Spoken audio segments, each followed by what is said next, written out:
Un billet étroit et sans souscription se trouvait comme glissé après coup entre ces deux lettres. Je comprenais bien qu'il était de la seule personne qui m'intéressât réellement dans le monde, mais je n'avais pas le courage de l'ouvrir. Je marchais sur le sable au bord de la mer, retournant ce mince papier dans ma main tremblante, et craignant de perdre, en le lisant, l'espèce de calme désespéré que j'avais trouvé dans mon courage. Je craignais surtout des remerciements et l'expression d'une joie enthousiaste, derrière laquelle j'eusse aperçu un autre amour satisfait. Que peut-elle m'écrire, disais-je. Pourquoi m'écrit-elle? Je ne veux pas de sa pitié, encore moins de sa reconnaissance. J'étais tenté de jeter ce fatal billet à la mer. Une fois même je l'élevai au-dessus des flots, mais je le serrai aussitôt contre mon cœur, et l'y laissai quelques instants caché, comme si j'eusse cru à cette vue occulte des partisans du magnétisme, qui prétendent lire avec les organes du sentiment et de la pensée aussi bien qu'avec les yeux. Enfin je me décidai à rompre le cachet, et je lus ces mots. Tu as bien agi, Bernard, mais je ne te remercie pas, car je souffrirai de ton absence plus que je ne puis le dire.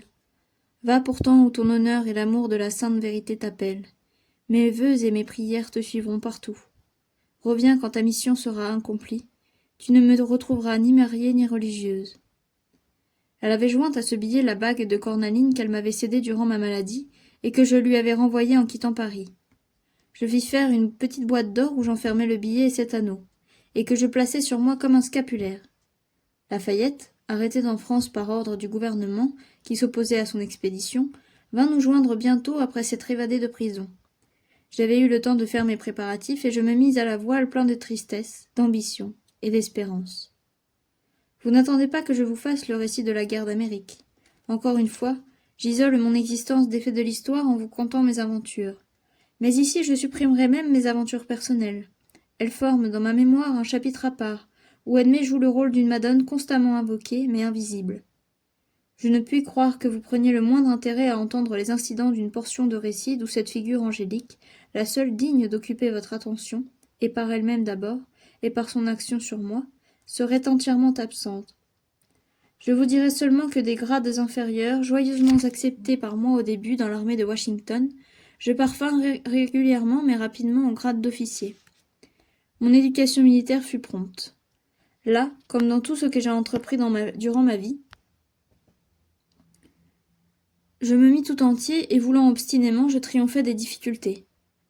J'obtins la confiance de mes chefs illustres. Mon excellente constitution me rendait propre aux fatigues de la guerre. Mes anciennes habitudes de brigand me furent même d'un secours immense. Je supportais les revers avec un calme que n'avaient pas tous les jeunes Français débarqués avec moi, quel que fût d'ailleurs l'éclat de leur courage. Le mien fut froid et tenace, à la grande surprise de nos alliés, qui doutèrent plus d'une fois de mon origine en voyant combien je me familiarisais vite avec les forêts, et comment je savais lutter de ruse et de méfiance avec les sauvages qui inquiétèrent parfois nos manœuvres. Au milieu de mes travaux et de mes déplacements, j'eus le bonheur de pouvoir cultiver mon esprit dans l'intimité d'un jeune homme de mérite que la Providence me donna pour compagnon, et pour ami. L'amour des sens naturels l'avait jeté dans notre expédition, et il s'y conduisait en bon militaire. Mais il était facile de voir que la sympathie politique ne jouait dans sa résolution qu'un rôle secondaire. Il n'avait aucun désir d'avancement, aucune aptitude aux études stratégiques. Son herbier et ses observations zoologiques l'occupaient bien plus que le succès de la guerre et le triomphe de la liberté. Il se battait trop bien dans l'occasion pour mériter jamais le reproche de tiédeur, mais jusqu'à la veille du combat, et dès le lendemain, il semblait ignorer qu'il fût question d'autre chose que d'une excursion scientifique dans les savanes du Nouveau Monde. Son porte-manteau était toujours rempli non d'argent et de nippes, mais d'échantillons d'histoire naturelle, et tandis que, couchés sur l'herbe, nous étions attentifs au moindre bruit qui pouvait nous révéler l'approche de l'ennemi, il était absorbé dans l'analyse d'une plante ou d'un insecte. C'était un admirable jeune homme, pur comme un ange, désintéressé comme un stoïque, patient comme un savant, et avec cela enjoué et affectueux. Lorsqu'une surprise nous mettait en danger, il n'avait de soucis et d'exclamations que pour les précieux cailloux et les inappréciables brins d'herbe qu'il portait en croupe. Et pourtant, lorsqu'un de nous était blessé, il le soignait avec une bonté et un zèle incomparables.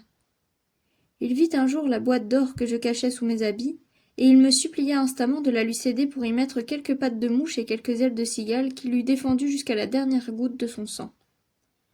Il me fallut tout le respect que je portais aux reliques de l'amour pour résister aux instances de l'amitié. Tout ce qu'il put obtenir de moi, ce fut de glisser dans ma précieuse boîte une petite plante fort jolie qu'il prétendait avoir découvert le premier. et qu'il n'eut le droit d'asile à côté du billet et de l'anneau de ma fiancée qu'à la condition de l'appeler Edmea Sylvestris. Il y consentit. Il avait donné à un beau pommier sauvage le nom de Samuel Adams, celui de Franklin à je ne sais quelle abeille industrieuse, et rien ne lui plaisait comme d'associer ses nobles enthousiasmes à ses ingénieuses observations. Je conçus pour lui un attachement d'autant plus vif que c'était ma première amitié pour un homme de mon âge. Le charme que je trouvais dans cette liaison me révéla une phase de la vie, des facultés et des besoins de l'âme que je ne connaissais pas. Comme je ne pus me détacher jamais des premières impressions de mon enfance, dans mon amour pour la chevalerie, je me plus d'avoir en lui mon frère d'armes et je voulus qu'il me donnât ce titre, à l'exclusion de tout autre ami intime. Il s'y prêta avec un abandon de cœur qui me prouva combien la sympathie était vive entre nous. Il prétendait que j'étais né pour être naturaliste, à cause de mon aptitude à la vie nomade et aux rudes expéditions. Il me reprochait un peu de préoccupation et me grondait sérieusement lorsque je marchais étourdiment sur des plantes intéressantes.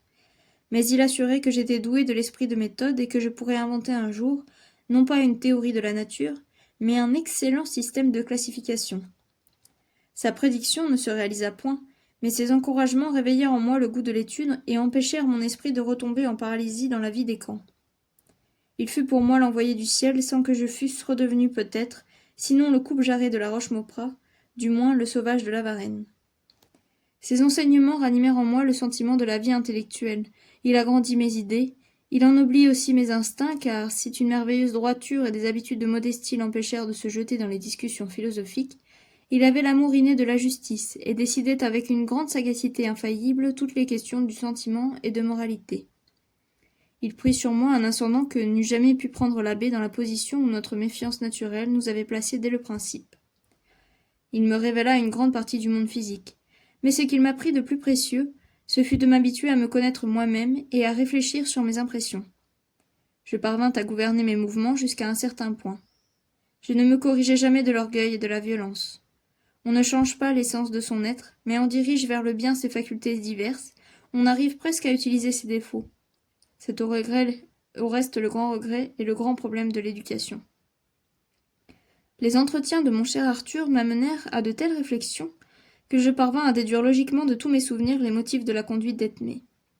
Je la trouvais grande et généreuse, surtout dans les choses qui, mal vues et mal appréciées, m'avaient le plus blessé.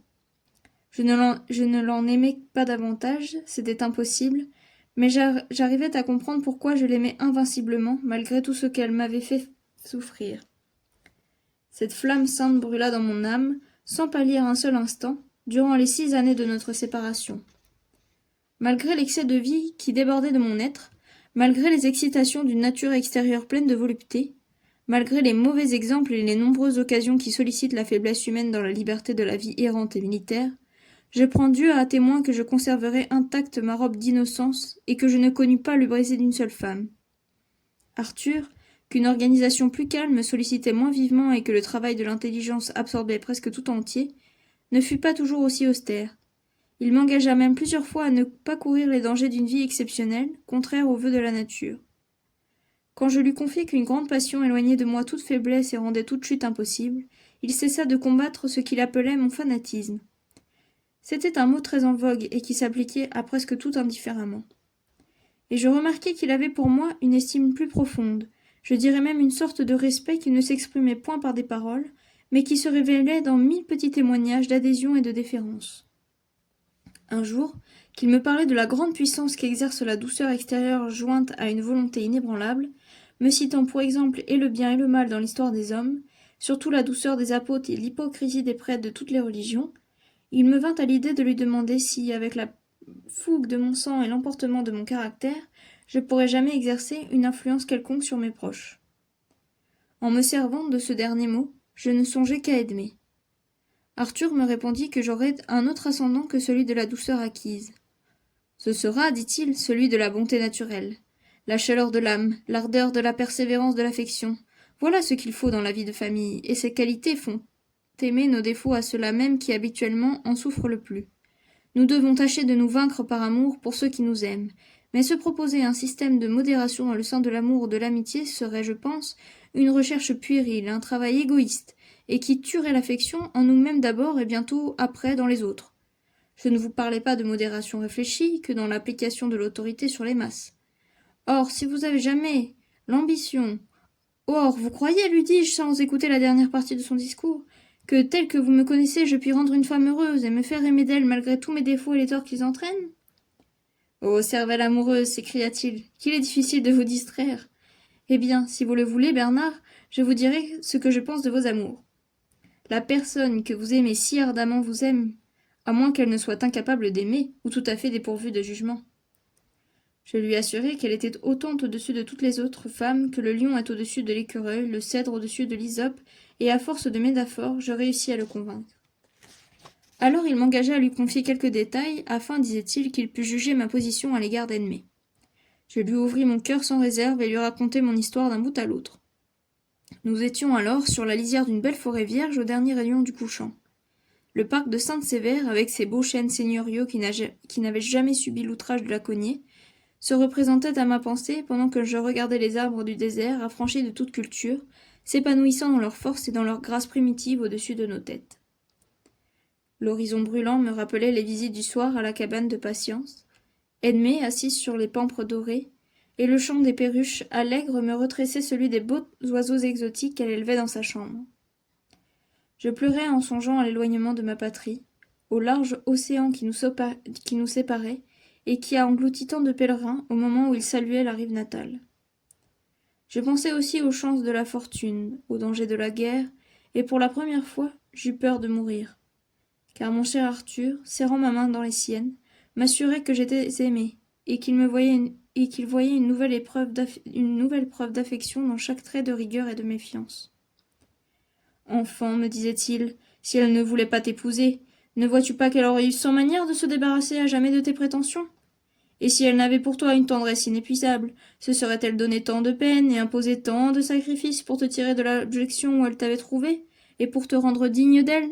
Eh bien, toi qui ne rêves qu'aux antiques prouesses de la chevalerie errante, ne vois-tu pas que tu es un noble preux, condamné par ta dame à de rudes épreuves pour avoir manqué aux lois de la galanterie, en réclamant d'un ton impérieux l'amour qu'on doit implorer à genoux? Il entrait alors dans un examen détaillé de mes crimes, et trouvait les châtiments rudes mais justes. Il discutait ensuite les probabilités de l'avenir, et me donnait l'excellent conseil de me soumettre jusqu'à ce qu'on jugeât à propos de m'absoudre.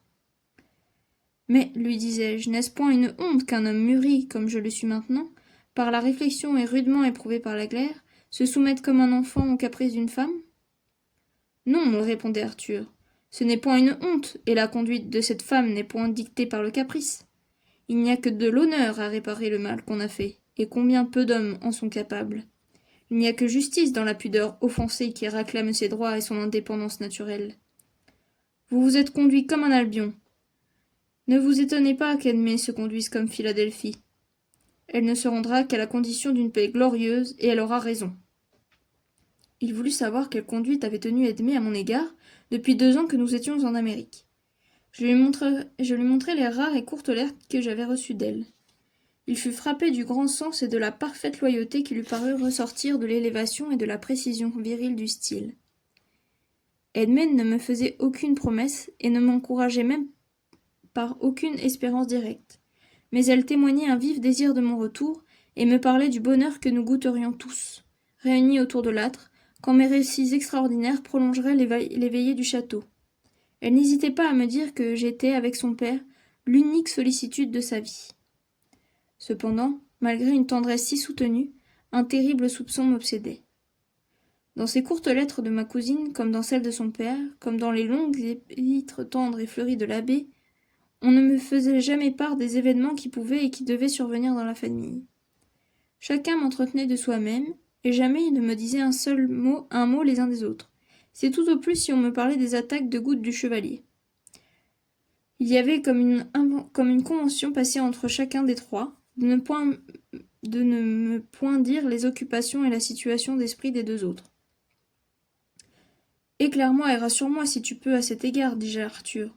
Il y a des moments où je m'imagine qu'Edmée est mariée et qu'on m'est convenu de me la prendre qu'à mon retour, car enfin, qui l'en empêche? Est-il probable qu'elle m'aime assez pour vivre dans la solitude par amour pour moi, tandis que cet amour, soumis aux principes d'une froide raison et d'une austère conscience, se résigne à voir mon absence se prolonger indéfiniment avec la guerre? J'ai des devoirs à remplir ici, sans nul doute. L'honneur exige que je défende mon drapeau jusqu'au jour du triomphe ou de la défaite irréparable de la cause que je sers. Mais je sens que je préfère Edmé à ces vains honneurs, et que pour la voir 1 heure plus tôt, j'abandonnerai mon nom à la risée et aux malédictions de l'univers. Cette dernière pensée vous est suggérée, répondit Arthur en souriant, par la violence de votre passion. Mais vous n'agiriez point comme vous dites, l'occasion se présentant. Quand nous sommes aux prises avec une seule de nos facultés, nous croyons les autres anéanties. Mais qu'un choc extérieur les réveille, et nous voyons bien que notre âme vit par plusieurs points à la fois. Vous n'êtes pas insensible à la gloire, Bernard, et si Edmé vous invitait à y renoncer, vous vous apercevriez que vous y tenez plus que vous ne pensiez. Vous avez d'ardentes convictions républicaines, et c'est Edmé qui vous les a inspirées la première. Que penseriez-vous d'elle, et que serait-elle, en effet, si elle vous disait aujourd'hui « Il y a, au-dessus de la religion que je vous ai prêchée, des dieux que je vous ai révélés, quelque chose de plus auguste et de plus sacré. C'est mon bon plaisir ?» Bernard, votre amour est plein d'exigences contradictoires. L'inconséquence est d'ailleurs le propre de tous les amours humains. Les hommes s'imaginent que la femme n'a point d'existence par elle-même et qu'elle doit toujours s'absorber en eux. Et pourtant, ils n'aiment fortement que la femme qui paraît s'élever, par son caractère, au-dessus de la faiblesse et de l'inertie de son sexe. Vous voyez, sous ce climat, tous les colons disposent de la beauté de leurs esclaves, mais ils ne les aiment point, que belles qu'elles soient. Et lorsque par hasard ils s'attachent à une d'elles, leur premier besoin est de la franchir. Jusque-là, ils ne croient pas avoir affaire à une créature humaine. L'esprit d'indépendance, la notion de la vertu, l'amour du devoir, privilège des âmes élevées, est donc nécessaire dans une compagne, et plus votre maîtresse vous montre de force et de patience, plus vous la chérissez, en dépit de vos souffrances. Sachez donc distinguer l'amour du désir, le désir veut détruire les obstacles qui l'attirent, et il meurt sur les débris d'une vertu vaincue. L'amour veut vivre, et pour cela il veut voir l'objet de son culte longtemps défendu par cette muraille de diamants dont la force et l'éclat font la valeur et la beauté. C'est ainsi qu'Arthur m'expliquait les ressorts mystérieux de ma passion et projetait la lumière de sa sagesse dans les orages ténébreux de mon âme. Quelquefois il ajoutait « Si le ciel m'eût donné la femme que j'ai parfois rêvée, je crois que j'aurais su faire de mon amour une passion noble et généreuse, mais la science prend trop de temps. Je n'ai pas eu le loisir de chercher mon idéal, et si je l'ai rencontré, je n'ai pu ni l'étudier ni le reconnaître. Ce bonheur vous est accordé, Bernard, mais vous n'approfondirez pas l'histoire naturelle. Un seul homme ne peut pas tout avoir. » Quant à mon soupçon sur le mariage d'Edmé que je redoutais, il le rejetait bien loin comme une observation maladive. Il trouvait au contraire dans le silence d'Edmé à cet égard une admirable délicatesse de conduite et de sentiment. Une personne vaine prendrait soin, disait-il, de vous apprendre tous les sacrifices qu'elle vous fait, de vous énumérer les titres et qualités des prétendants qu'elle repousse. Mais Edmé est une âme trop élevée, un esprit trop sérieux pour entrer dans ces détails futiles. Elle regarde vos conventions comme inviolables, et n'imite pas ces consciences faibles qui parlent toujours de leur victoire pour se faire mérite de ce que la vraie force trouve facile. Elle est née si fidèle qu'elle n'imagine même pas qu'on puisse la soupçonner de ne pas l'être. Ces entretiens versaient un baume salutaire sur mes blessures. Lorsque la France accorda enfin ouvertement son alliance à la cause américaine, j'appris de l'abbé une nouvelle qui me rassura entièrement sur un point. Il m'écrivait que probablement je retrouverais au Nouveau Monde un ancien ami. Le comte de la Marche avait obtenu un régiment, et il partait pour les États-Unis. Entre nous soit dit, ajoutait l'abbé, il lui était bien nécessaire de se créer une position. Ce jeune homme, quoique modeste et sage, a toujours eu la faiblesse de céder à un préjugé de famille. Il avait honte de sa pauvreté et l'a cachée comme on cache une lèpre, si bien qu'il a achevé de se ruiner en ne voulant pas laisser paraître les progrès de sa ruine. On attribue dans le monde la rupture d'Edmé avec lui à ses revers de fortune, et l'on va jusqu'à dire qu'il était peu épris de sa personne et beaucoup de sa dot. Je ne saurais me résoudre à lui supposer de vue basse, et je crois seulement qu'il a subi les souffrances auxquelles conduisent de faux principes sur le prix des biens de ce monde. Si vous le rencontrez, Edmé désire que vous lui témoigniez de l'intérêt, et que vous lui exprimiez celui qu'elle a toujours manifesté pour lui. La conduite de votre admirable cousine a été en ceci comme en toute chose pleine de douceur et de dignité.